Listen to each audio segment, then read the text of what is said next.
son sự thì na con nên ấy hát to tay kapakai Giêsun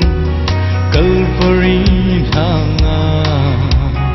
long thân thiên ta banga ahum ki ka ka chun tôn sot hin na lam pi ei ko mu pi tai ka pa chi o pa kai nei na sa mi thang bat ya lom pa kai nang ma bo chu nai e lâu pi lệ sa bo na ka hin pe o pa kai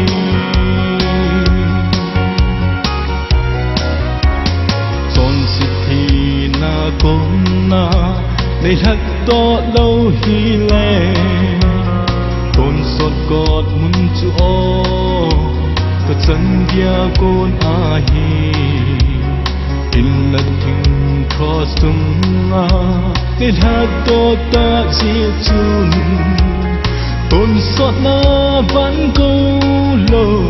đinh chữ ca hi tay ca có bao chơi chia ô pa kai này na sa min thằng vợ ya lom pa kai nang ma bo chu nahi e lâu pi lệ sa bo na ka hin pe o pa kai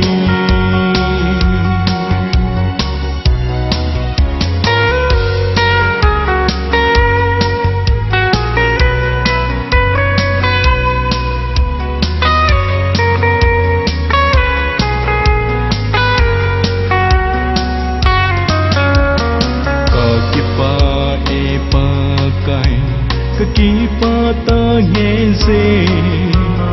cây dia thil pha sim so lâu nay bon pi sao lên cây man ne tu na ting cái này sâu pui pa kai ka china chân na min say choi le ta nghe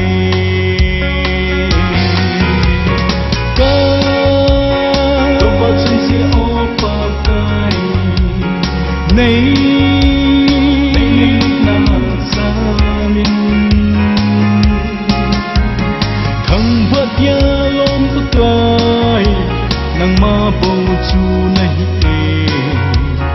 lâu pi lệ sa bo na